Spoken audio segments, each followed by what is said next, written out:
Hello friends, मैं निजात आप सभी का एक बार फिर से स्वागत करता हूं आपके अपने परिवार एग्जामपुर में। हम एग्जामपुर कलम से क्रांति, एक नई पहल, नई शुरुआत, नए जोश के साथ। दोस्तों, आज की क्लास जो है सेम वैसी ही क्लास है जो आप लोगों ने कल पढ़ी थी, बस क्वेश्चंस डिफरेंट है। आपको पता ही है एडजेक्टिव टॉपिक कंप्लीट हो चुका है। मैंने बताया था कि आपकी 2 क्लासेस होंगी प्रैक्टिस क्लास। तो पहली क्लास आप लोगों की हो चुकी है, उसमें हमने 15 ऐसे क्वेश्चन जो कि मोस्ट इंपॉर्टेंट है रिलेटेड टू डिग्री और एडजेक्टिव, दोनों के दोनों मिक्स क्वेश्चन से। आज फिर से ऐसी ही एक और क्लास होने वाली है जिसमें फिर से टॉप 15 क्वेश्चन डिस्कस करेंगे। वो भी मजेदार क्वेश्चन होंगे, कंसेप्चुअल पॉइंट से रिलेटेड होंगे और डिग्री एडजेक्टिव का कॉम्बो होगा। तो चलिए देखते हैं आप में कितनी ताकत है। सभी को गुड मॉर्निंग, गुड इवनिंग और गुड आफ्टरनून। 3 बजे सेम होता है तो दोनों में से कुछ भी बोल सकते हैं। नमस्कार, जय हिंद, राधे राधे। तो भैया आप लोगों का पहला क्वेश्चन देख लो यहां पर क्या है, और थोड़ा सा दिमाग लगाइए, दिमाग को घुमाइए और उसको यूज करिए, फिर मुझे यहां पर आंसर दीजिए। यहां पर एक सेंटेंस लिखा होगा, 3 या 4 पार्ट में डिवाइड होगा, उसमें से किसी एक पार्ट में कोई ग्रामेटिकल एरर होगी रिलेटेड टू ओनली एडजेक्टिव।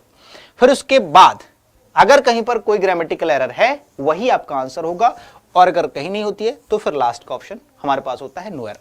तो यहां से पढ़ना शुरू करेंगे। यहां पर लिखा हुआ ही रीच्ड होम, घर पहुंचा, living aside all other work, सारे के सारे काम को छोड़ करके, वर्क्स कर लेना, all other works. But his father had left, लेकिन उसके फादर जो है वो जा चुके थे, लेफ्ट द होम, घर को छोड़ करके, घर छोड़ दिया था, मतलब ऐसे नहीं छोड़ गए गुस्से में, कहीं जा रहे होंगे। फ्यू मिनट्स अर्लियर, थोड़ी समय पहले। जैसे मान लीजिए आपके पास फोन आया, बेटा जल्दी घर आओ, मैं जा रहा हूं, तो आप जल्दी जल्दी सारा काम छोड़कर घर चले गए। जैसे घर पहुंचे फिर भी पिताजी निकल गए, लेकिन थोड़ा सा ही पहले निकले हैं, तो इसको बोलते हैं कुछ मिनट पहले निकलना। तो भैया जल्दी से ट्राई करके बताओ। सिंपल सा क्वेश्चन है, अगर आप लोग इसका आंसर कर पाए तो आपके पास 15 से 20 सेकंड का टाइम होगा। बताओ जल्दी, फटाफट।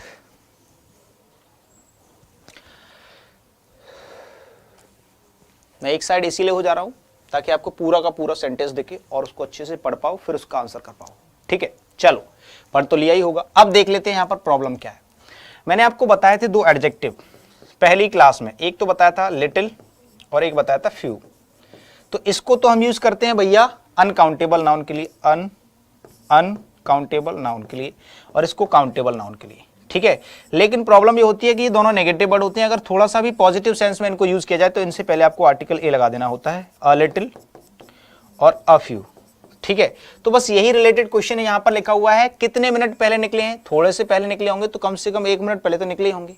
ऐसा तो है नहीं कि वो निकले नहीं होंगे। अगर आपने फ्यू मिनट्स अर्लियर बोल दिया, इसका मतलब वो अभी निकले ही नहीं है, वो यहीं पर है। ठीक है, और अगर वो निकल गए हैं तो वहां पर लिखा हुआ हेड लेफ्ट, तो यहां पर भैया कुछ मिनट पहले निकले हैं, तो यहां पर जो फ्यू वर्ड है इससे पहले आपको आर्टिकल ए लगाना होगा। अ फ्यू हो जाएगा, ये फ्यू तो गलत हो जाएगा, तो ये हो जाएगा a few minutes earlier. Is that clear? अगर क्लियर है तो फटाफट थम्स अप बना दीजिए फटाफट से। ठीक है, कौन से वाले पार्ट में गलती है? 4th वाले में। आंसर हो जाएगा आपका 4th। जैसे ही आपको कुछ समझ में आता है, क्वेश्चन क्लियर हो जाता है, तो आप उसका रिस्पॉन्स जरूर किया करिए अगर मैं मांगता हूं तो। अगर ये क्वेश्चन समझ में आ गया तो फटाफट से बोल दो यस सर, ऑल क्लियर, आगे बढ़े। तो चले बढ़ते हैं अगले क्वेश्चन की तरफ, देखते हैं अगला क्वेश्चन हमारे साथ क्या डील करने वाला है। यहां पर लिखा हुआ है after he had read, after he had read, पढ़ने के बाद द 2 फर्स्ट चैप्टर्स, पहले 2 चैप्टर पढ़ने के बाद, ऑफ द नोवेल, इस नोवेल के, ही felt like reading the novel at one sitting. आपको मैंने एक चीज सिखाई थी, ओसी इन द सेंस की ऑर्डिनल नंबर और कार्डिनल नंबर, मैं आपको सिखा चुका हूं। और अगर फिर भी आप लोग नए हैं या आप भूल गए हैं या आपने नहीं समझ पाया, ध्यान नहीं दे पाया, तो मैं आपको यहां पर समझा देता हूं। ओसी एक सीक्वेंस होता है हमारे एडजेक्टिव्स का। ओ का मतलब होता है ऑर्डिनल नंबर। क्या होता है भैया? Ordinal number. और एक होता है कार्डिनल नंबर। क्या होता है भाई? Cardinal numbers. ये हमारे होते हैं ऑर्डिनल नंबर्स और कार्डिनल। ये होता है हमारा काउंटिंग सिस्टम। इस तरीके से सर ये ऑर्डिनल नंबर कौन कौन से होते हैं? ऑर्डिनल नंबर होते हैं द फर्स्ट, सबसे पहले द लगा होता है, the first, the second, the third, the next, the last. इस तरह के जो होते हैं ना, ये सारे सारे हमारे ऑर्डिनल नंबर्स होते हैं। 1 2 3 जो होते हैं, 1 2 3 4,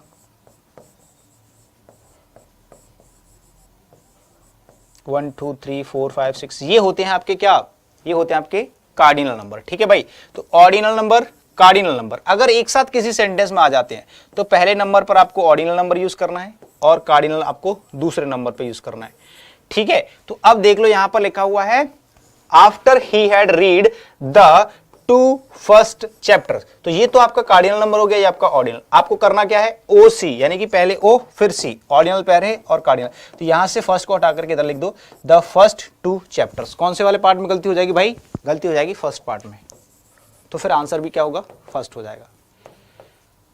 क्या हो जाएगा भैया, फर्स्ट आंसर इसका करेक्ट आंसर होगा। समझ में आ गया कौन से वाले पार्ट में गलती है, very good, fantastic, very good very good very good. आगे देखते हैं अगला, next. Although he is my bosom friend, हालांकि वो मेरा दोस्त है, जिगरी दोस्त। बोसम फ्रेंड का मतलब होता है जिगरी मित्र। He is my bosom friend, I can't ask him, लेकिन फिर भी I can't ask him for money, मैं उससे पैसे नहीं मांग सकता, मैं उससे पैसे नहीं मांग सकता विदाउट एनी विविडली रीजन। भैया मैं आपको पहले बता चुका हूं, विविडली का मतलब होता है, विविड मतलब स्पष्ट।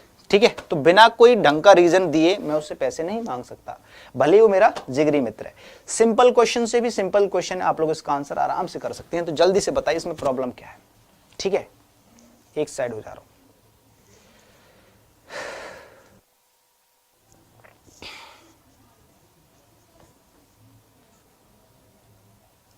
देखिए मैंने आपको ये बताया था क्लास में कि जब भी हमें कोई सेंटेंस हो, एक तो एडजेक्टिव और एक एडवर्ब, इन दोनों को पहचानते कैसे हैं, और फिर आपको ये भी चेक करना है कि इनमें से यूज कौन सा कब किया जाता है। तो जिसमें एल वाई लगा होता है वो तो होता है एडवर्ब, और जिसमें एल वाई नहीं लगा होता वो होता है आपका एडजेक्टिव। मैंने आपको बताया था जिसमें एल वाई नहीं होता है वो, लेकिन ये हमेशा नहीं होता है, 99% तक काम करता है, ये ऑलवेज नहीं करता है। ठीक है, अब जब भी आपको एडजेक्टिव, सॉरी ये एडवर्ब है, जब भी आपको एडजेक्टिव यूज करना हो तो उसको तब यूज करते हैं जब किसी नाउन की क्वालिफिकेशन बताए, और एडवर्ब तब यूज करते हैं जब वो एडजेक्टिव की क्वालिफिकेशन बताए। तो देख लो यहां पर जो रीजन है, रीजन ये तो आपका हो गया कारण यानी कि नाउन, और उससे पहले लिखा विविडली जो कि है आपकी एडवर्ब, और आना क्या चाहिए, एडजेक्टिव। तो यहां से एल वाई हटा दो, विविड रीजन कर दो, विविडली रीजन की जगह स्पष्ट रीजन हो जाएगा। समझ में आया भैया? आई होप कि पूरा अच्छे तरीके से क्लियरली समझ में आ रहा होगा। तो आंसर आपका हो जाएगा फोर्थ। अगर समझ में अच्छे से आ रहा है तो बोल दो yes sir clear, thumbs up लगा के। ठीक है भाई, बहुत बढ़िया। अब बढ़ते हैं नेक्स्ट अगले क्वेश्चन की तरफ। अगला क्वेश्चन क्या कह रहा है, नेक्स्ट क्वेश्चन हमारा, आर न्यू प्लेग्राउंड, जो हमारा नया प्लेग्राउंड है, इज बिग एंड क्लीनर। हमारा जो नया प्लेग्राउंड है वो बहुत बड़ा है और साफ है देन देयर्स। देयर्स मतलब ये एपोस्ट्रोफी एस लगाना है। ठीक है, देन देयर्स, उनके, मतलब हमारा जो प्लेग्राउंड है वो प्लेग्राउंड जो है उनके प्लेग्राउंड से एक तो नया भी है, सॉरी बड़ा भी है और साफ भी है। तो ट्राई करके बताएंगे कि इस क्वेश्चन में भी कहीं पर कोई प्रॉब्लम है या फिर नहीं।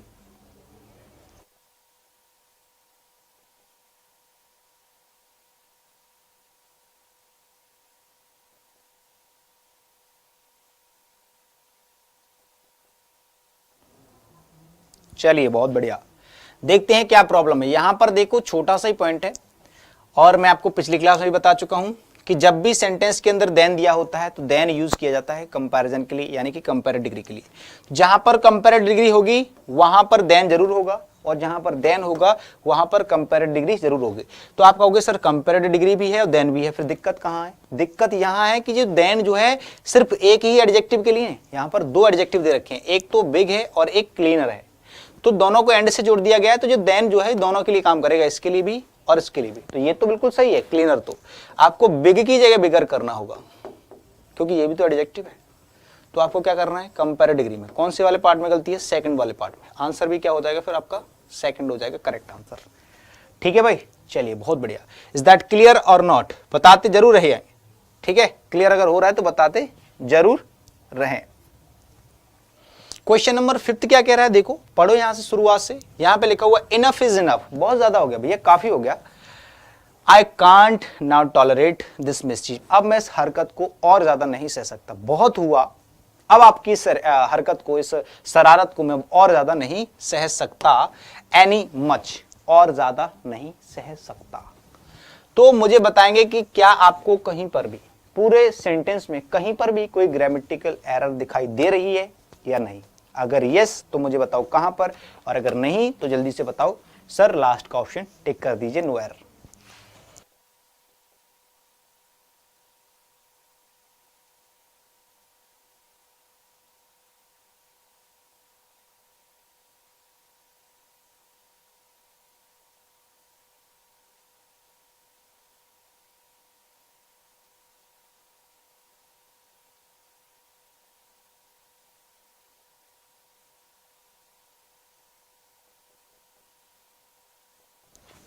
देखिए यहां पर लिखा हुआ enough is enough, I can't now tolerate this mischief any much. जब भी आप बात करते हैं कि मैं और ज्यादा नहीं सह सकता इस हरकत को या शरारत को, तो याद रखना एनी जो वर्ड होता है, एनी, इसके साथ आपको कंपैरेटिव डिग्री यूज करनी होती है, या फिर सेंटेंस में जब कंपैरिजन होता है तो आपको एनी यूज करना है। एक तो ऐसे करके समझ लीजिए। दूसरा आप पॉइंट समझ सकते हैं कि जब भी आप बात करते हैं और ज्यादा की, टाइम की बात करते हैं, तो वहां पर एनी मच यूज नहीं करते हैं, एनी मोर यूज करते हैं। मोर को यूज करने के दो रीजन हो सकते हैं, एक तो जब टाइम की बात करेंगे तो एनी मच नहीं होता है, एनी मोर यूज करते हैं और ज्यादा, और दूसरी चीज एनी के साथ हम कंपेरेटिव डिग्री यूज करते हैं, इसीलिए मच यूज नहीं करेंगे। सॉरी, कंपेरेटिव डिग्री के लिए हम एनी यूज करते हैं, इसीलिए यहां पर कंपेरेटिव डिग्री का होना कंपलसरी है। और ये सेंस भी आप लोगों को अच्छे से सुनने में लग भी रहा होगा, और कई बार सुना भी होगा एनी मोर करके। तो इसका जो करेक्ट आंसर हो जाएगा फोर्थ हो जाएगा। ठीक है भैया, चलिए तो ये क्वेश्चन जो है ये भी आप लोगों को क्लियर हो गया, मतलब इस क्वेश्चन का भी आंसर आप लोगों ने बहुत अच्छे से कर दिया है, और आई होप कि आपको क्लियरली समझ में भी आ रहा होगा। अब देखते हैं अगला क्वेश्चन। नेक्स्ट क्वेश्चन क्या कह रहा है, यहां से पढ़ना शुरू करेंगे। When it comes to comparison, जब कंपैरिजन की बात आती है बिटवीन द टू क्वालिटीज, दो क्वालिटीज के बीच में, is most important than quantity, दो चीजों के बीच में the two quality is most important than quantity. मतलब कहने का जब किसी भी दो चीज के बारे में कंपैरिजन करते हैं तो वहां पर क्वालिटी जो है वो मैटर करती है एज कंपैरिजन ऑफ क्वांटिटी के। मतलब वहां पर आपको मात्रा ज्यादा नहीं चाहिए, लेकिन वो बढ़िया होनी चाहिए। तो इस चीज की बात हो रही है यहां पर, तो आप लोग थोड़ा सा दिमाग लगाएंगे, आराम से इसका क्वेश्चन कर सकते हैं। आपका समय आपके पास है 20 सेकेंड ऑलमोस्ट, तो जल्दी से फटाफट आप लोग ट्राई करिए, बताइए कि आपका आंसर क्या होने वाला है, फिर मैं आपको बताऊंगा इसका आंसर क्या होगा एक्सप्लेनेशन के साथ।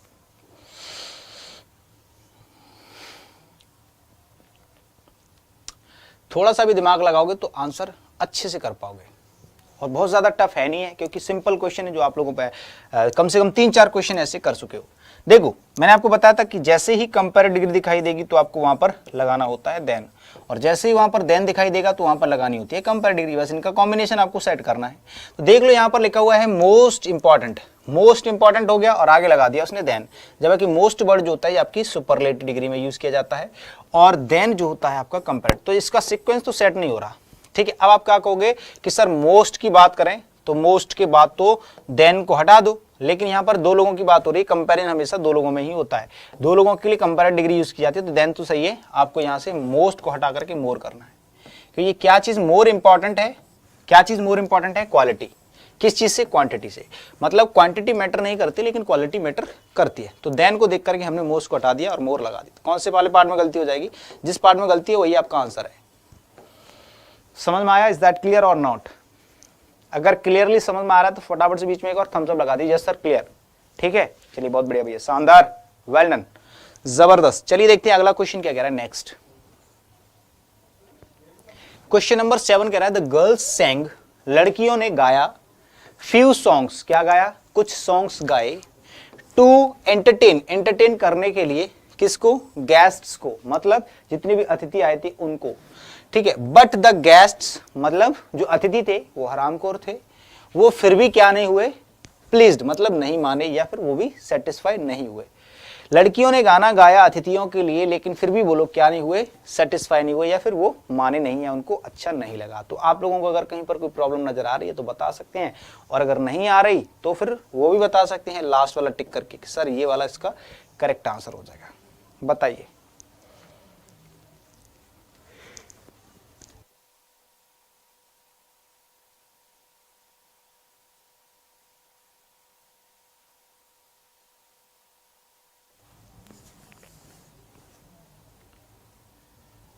चलिए देखते हैं क्या प्रॉब्लम है, मैं बताता हूं। अभी अभी मैंने बताया था इससे पहले वाला क्वेश्चन कि जब भी वो बात कर रहा है सॉन्ग्स की या फिर किसी भी प्लूरल नाउन की, तो जैसे ही प्लूरल नाउन की बात होगी तो भैया एक से ज्यादा होगा, और जब एक से ज्यादा होगा तो फिर यहाँ पर नेगेटिव वर्ड क्या कर रहा है, तो यहाँ पर फ्यू सॉन्ग्स मतलब कि वो गाया नहीं, उन्होंने बिल्कुल भी गाना नहीं गाया। लेकिन अगर बिल्कुल भी गाना नहीं गाया तो फिर आगे वाला सेंटेंस जो बिल्कुल पूरा का पूरा गलत हो जाएगा, ठीक है। तो जब तक सेंटेंस के अंदर कोई ऐसा सेंस नहीं होता वहां पर आप ऐसे वर्ड यूज नहीं कर सकते। तो उसने कहा है कि लड़कियों ने कुछ गाने गाए, कुछ सॉन्ग्स गाए, तो जब कुछ सॉन्ग्स गाए होंगे तो यहाँ पर फ्यू नहीं यूज होगा, अ फ्यू होगा। ऐसा अभी मैंने बताया था, a few minutes same a few songs, ठीक है। तो आपको फ्यू की जगह अ फ्यू करना है, बहुत ही सिंपल है, ठीक है भाई। तो यहां पर हो जाएगा इसका करेक्ट आंसर सेकंड, ठीक है। चलिए क्लियरली अगर समझ में आ रहा तो इसके लिए भी थम्स अप बनाएंगे सभी लोग। चलो आगे बढ़ते हैं नेक्स्ट। अगला क्वेश्चन क्या कह रहा है, अभी अभी ऐसा ही क्वेश्चन मैंने आपको एक और समझाया था, नो स्टेशन वाला, सेम क्वेश्चन आपका ये वाला। No book is as observing as the novel I am reading written by Premchand. मतलब कहने का कोई भी ऐसी किताब नहीं है जो ऑब्जर्विंग हो किसके जैसी, जो मैं अभी पढ़ रहा हूं, जो कि लिखी गई है किसके द्वारा, प्रेमचंद के द्वारा। एक नोवेल है जो प्रेमचंद जी के द्वारा लिखी गई है, जिसको मैं अभी पढ़ रहा हूं। ऐसी कोई बुक नहीं है इसके अलावा जो ऑब्जर्विंग हो, मतलब ऑब्जर्व करने लायक हो, ठीक है। तो जल्दी से बताओ क्या गलती है। समय तो आपको मैं पूरा दूंगा, आपका समय आपके पास है, सोचो समझो और मुझे आंसर करके बताओ। मैं एक तरफ हो जा रहा हूं, फिर मैं आपको इसको एक्सप्लेन करूंगा। एक्सप्लेन करने के लिए इसमें कुछ है भी नहीं है, ऐसा मैं अभी इससे पहले एक क्वेश्चन करा चुका हूं थोड़ी देर पहले ही, तो आप लोगों को ज्यादा दिमाग लगाने की जरूरत नहीं पड़ेगी। बताओ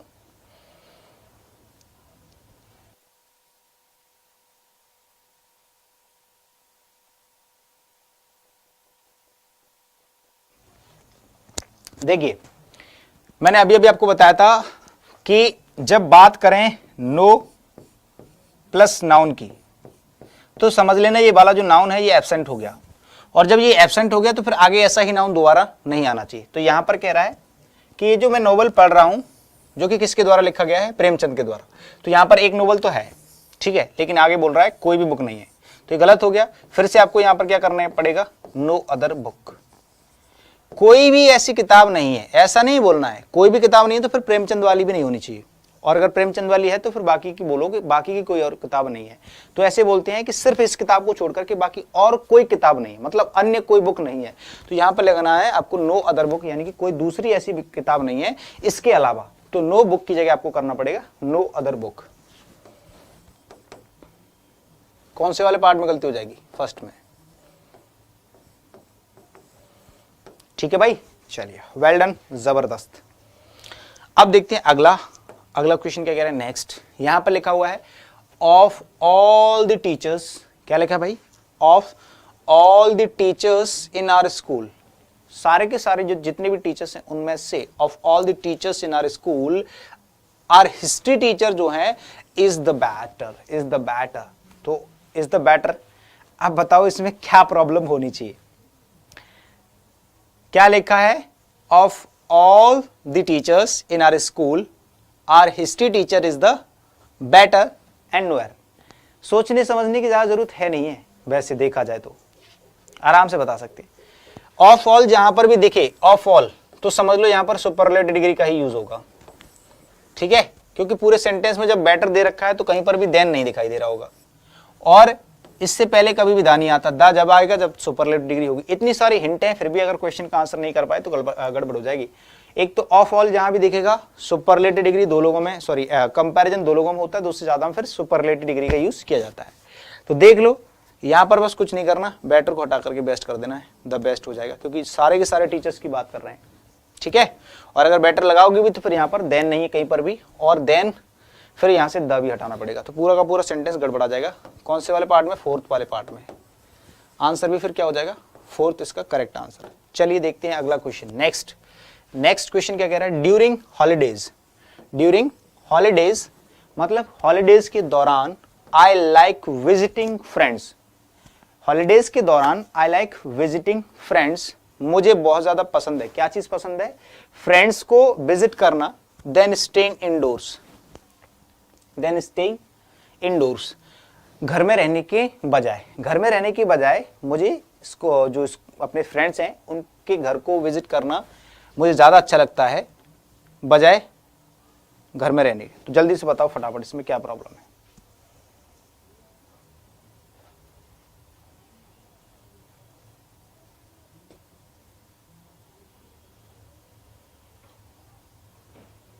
देखो, अगर आपको लग रहा है कि सर सेंटेंस तो सुनने में सही लग रहा है और मुझे भी सुनने में सही लग रहा है, देखने में भी सही लग रहा है, लेकिन प्रॉब्लम यह है कि मैंने अभी अभी आपको एक हिंट बताई थी, एक ट्रिक बताई थी कि जब देन दिया हो तो समझ लो वहां पर कंपैरिजन जरूर हो रहा होगा। तो कहीं पर भी कंपैरिजन हो रहा है ऐसा मुझे दिखा दो तो ये सेंटेंस सही होगा, और अगर कहीं पर कंपैरिजन नहीं हो रहा है तो सेंटेंस गलत है। जब देन दिया है तो फिर कंपैरिजन कहां है, और जब देन नहीं दिया, देन दिया है तो कंपैरिजन तो करना पड़ेगा। तो याद रखना यहां पर जो लिखा हुआ ना कि आई लाइक विजिटिंग फ्रेंड्स, मुझे ज्यादा पसंद है, क्या चीज ज्यादा पसंद है, फ्रेंड्स को विजिट करना या फ्रेंड्स के घर को विजिट करना, मतलब फ्रेंड्स के पास जाना मुझे ज्यादा पसंद है। मोर देन यहां पर आपको क्या करना पड़ेगा, कंपेयर डिग्री ऐड करनी पड़ेगी। मोर देन स्टेइंग इंडोर्स, ज्यादा किस चीज से ज्यादा, घर में रहने से ज्यादा। तो घर में रहने से ज्यादा मुझे पसंद है क्या चीज, अपने फ्रेंड्स को विजिट करना या फ्रेंड्स के साथ घूमना फिरना। समझ में आया मेरे भाई? गुड।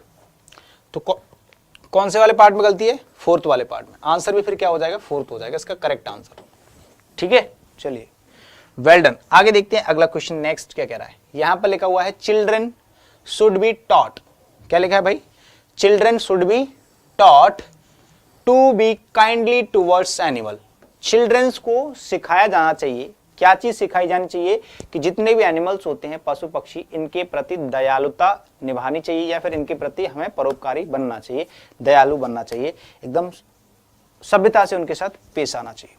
ये बच्चों को सिखाया जाना चाहिए। आपका समय आपके पास है, जल्दी से सोचो और मुझे आंसर करके बताओ।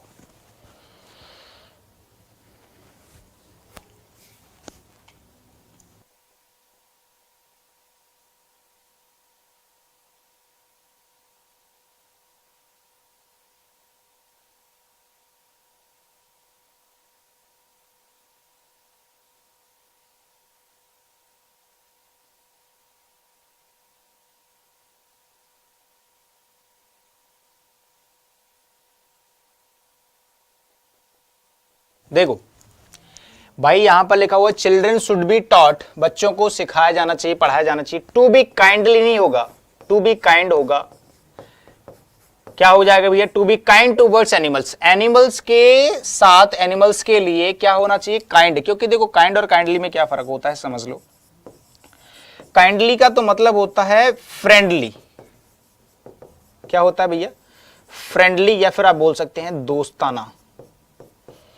ठीक है, तो दोस्ताना होता है इसका मीनिंग, और काइंड होता है इसका मतलब होता है दयालु या परोपकारी या फिर दयालु, दया करने वाले। तो भैया दोस्त तो नहीं बन सकोगे एनिमल, कोई कुत्ता है गली का, तो उस कुत्ते के साथ आप दोस्त तो नहीं बन सकते, उसके साथ खेल तो नहीं सकते, तो उसके साथ काइंडली तो यूज नहीं करना होगा।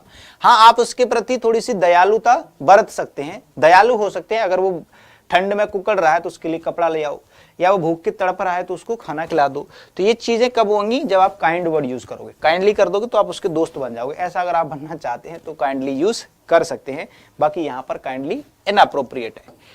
ठीक है, तो इसका जो करेक्ट आंसर हो जाएगा फिर से ही फोर्थ वाला करेक्ट आंसर होगा। ठीक है भाई, समझ में आया, is that clear? Good.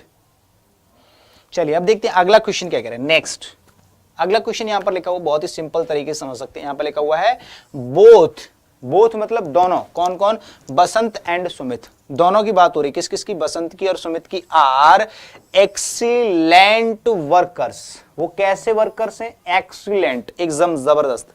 But the letter, मैंने आपको समझाया था लेटर लेटर में फर्क क्या होता है। But the latter is the best, but the latter is best than the former. Latter और फॉर्मर मैंने आपको बताया था फर्स्ट क्लास में एडजेक्टिव की, कि फॉर्मर का मतलब होता है पहले वाला और लेटर का मतलब होता है बाद वाला। ठीक है, तो ये लेटर भी सही है और फॉर्मर भी सही है, दोनों सही, इसमें कोई दिक्कत है ही नहीं है। बस दिक्कत है तो यहां पर देन लगा हुआ है, देन, ठीक है, जिसको हम यूज करते हैं कंपेयर डिग्री के लिए। ठीक है, समझ में आ रहा है? तो दिमाग लगाओ कहां पर गलती है, थोड़ा सा बताओ जल्दी से मुझे, अगर आप लोग बता पा रहे हैं।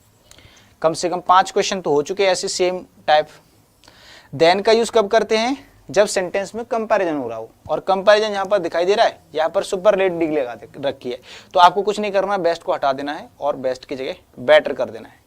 The latter is better than the former, जो बाद वाला बंदा है, यानी कि बाद वाले का मतलब क्या हो गया, सुमित हो गया। लेटर का मतलब हो जाएगा सुमित और फॉर्मर का मतलब हो जाएगा बसंत। ठीक है, तो बताओ कौन से वाले पार्ट में गलती है, सी वाले पार्ट में, यानी कि थर्ड वाले पार्ट में। तो यही आपका आंसर हो जाएगा, थर्ड इसका करेक्ट आंसर हो जाएगा। Is that clear? चलिए, वेरी गुड। अब देखते हैं अगला क्वेश्चन। नेक्स्ट क्वेश्चन क्या लिखा हुआ, यहां पर लिखा हुआ ही रियलाइज्ड दैट, उसने रियलाइज किया कि he had committed a mistake, उसने एक मिस्टेक कर दी है इन एक्सेप्टिंग अ पैकेट, एक पैकेट को एक्सेप्ट करने में फ्रॉम एन अनआइडेंटिफाइड पर्सन, एक अनजान व्यक्ति के द्वारा या अनजान व्यक्ति से।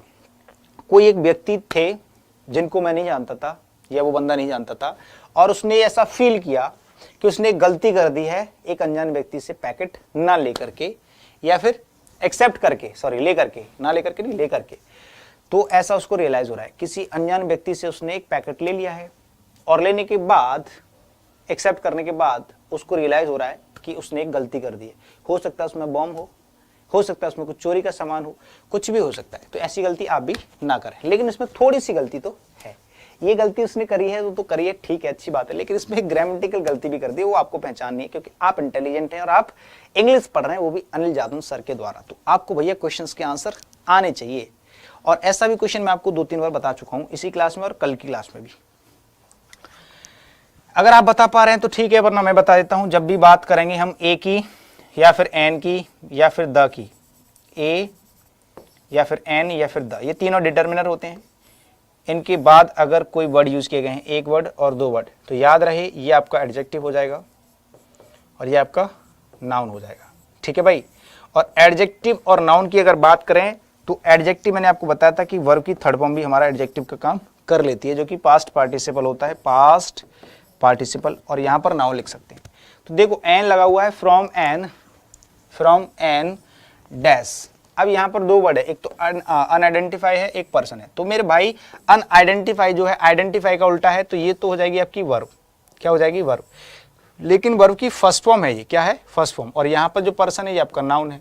तो आपको क्या करना है, फर्स्ट फॉर्म को थर्ड फॉर्म में चेंज करना होगा, जिससे ये पास्ट पार्टिसिपल का काम कर जाए। किसका काम कर जाए? पास्ट पार्टिसिपल का। तो यहां पर क्या कर देना है, अनआइडेंटिफाई की जगह अनआइडेंटिफाइड हो जाएगा। क्या हो जाएगा? अनआइडेंटिफाइड। इसका करेक्ट आंसर हो जाएगा फोर्थ।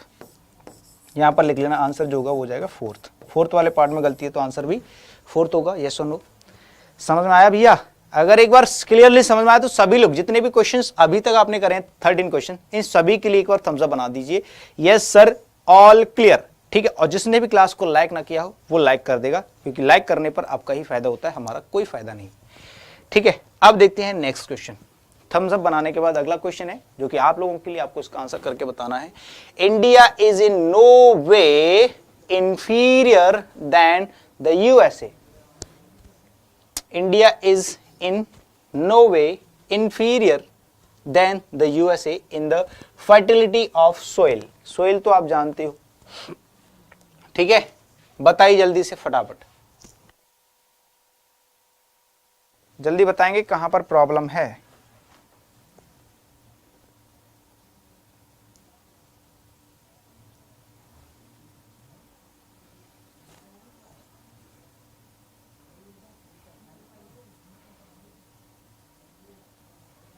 सिंपल से भी सिंपल गलती है भैया, मैंने आपको डिग्री वाली क्लास में बताया था। और ऐसा क्वेश्चन तो आपका समय है, तो पहले आप बताइए फिर मैं बता दे रहा हूं। देखो मैंने आपको कुछ वर्ड्स बताए थे, junior, senior, inferior, superior, anterior, posterior, prior और प्रेफर या प्रेफरेबल। तो India is in no way inferior, पता चल गया इंफीरियर। और इंफीरियर के साथ में आपको देन का इस्तेमाल नहीं करना था, क्या करना था? टू का यूज करना था। यही मैंने आपको बताया था, जब भी कंपैरिजन की बात करें इंफीरियर सुपीरियर में से कुछ भी आता है देन नहीं आएगा। कौन से वाले पार्ट में गलती है? सेकंड वाले पार्ट में गलती है, फिर आंसर भी आपका सेकंड ही होना है। ठीक है भाई, समझ में आया? चलिए बहुत बढ़िया, वेल डन, जबरदस्त, जिंदाबाद भैया, शानदार sir, all clear all clear all clear. ठीक है भाई। अब देखो एक और क्वेश्चन आप लोगों के लिए, ये क्वेश्चन आपका नेक्स्ट और लास्ट क्वेश्चन है, मतलब फाइनल क्वेश्चन है इस क्लास का। तो आप लोगों को फिर से यहां पर ट्राई करके बताना, सेम क्वेश्चन है, ज्यादा टफ नहीं, बहुत ज्यादा इजी है। अभी कराया था थोड़ी देर पहले ऐसे क्वेश्चन। नो बुक, कोई भी किताब, गिव्स, हमें नहीं देती है, the description of human anatomy in so much detail as this book. अगर बात करें इस किताब की, तो इस किताब के अलावा कोई दूसरी बुक हमें ज्यादा, मतलब इससे ज्यादा, इतनी, मतलब इतनी, सो मच डिटेल में, मतलब ज्यादा डिटेल में किस चीज के बारे में, ह्यूमन एनाटॉमी के बारे में ज्यादा डिटेल में कोई भी किताब एक्सप्लेन नहीं करती है सिवाय इस किताब के। ऐसा तो मैं जो बोल रहा हूं वो इसका मीनिंग होना चाहिए, लेकिन इसका मीनिंग कुछ और ही है। इसका मीनिंग है नो बुक गिव्स, कोई भी किताब नहीं देती, तो फिर ये क्यों देगी?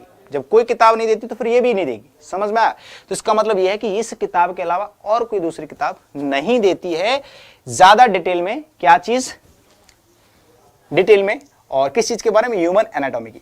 तो मैंने अभी आपको बताया था कि इस किताब को छोड़ करके अगर दूसरी किताब की बात करें तो यहां पर नो प्लस नाउन के बीच में आपको अदर वर्ड यूज करना होता है। तो ये हो जाएगा नो अदर बुक गिव्स, कोई भी दूसरी किताब हमें ज्यादा डिटेल में एक्सप्लेन नहीं करती इस किताब के अलावा। ठीक है भाई, चलिए बहुत बढ़िया। तो ये थे आपकी ऐसे टॉप 15 क्वेश्चंस जो बहुत ही मजेदार थे और बढ़िया तरीके से आप लोगों ने समझ लिया होगा।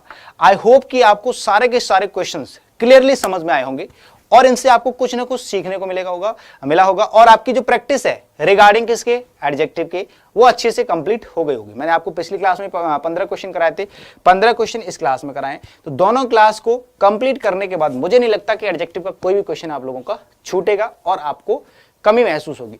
तो अगर और ज्यादा क्वेश्चंस करने हैं तो आप लोग प्रैक्टिस करिए अपनी बुक से या फिर कहीं से भी, कैसे भी करके करते रहिए। बाद में कंप्लीट होने के बाद मैं आप लोगों के लिए एक और प्रैक्टिस क्लास लेकर के आऊंगा जबरदस्त, जिसमें सिर्फ और सिर्फ प्रैक्टिस सेशंस ही होंगे। ठीक है, तो जल्दी ही आएंगे, मिलते हैं अगली क्लास में कुछ नया लेकर के। तब तक के लिए आप लोगों को क्लास का रिस्पॉन्स कर देना है। ठीक है, ऑनलाइन या ऑफलाइन जैसे भी आप लोग कर पाते हैं, लाइव या इसके अलावा आपको क्या करना है, इस क्लास का रिस्पॉन्स मुझे जरूर देना है। फिर मिलते हैं अगली क्लास में। Jai Hind, good evening and God bless you all. Bye bye, मिलते हैं अगली क्लास में। ठीक है, चलिए बाय बाय।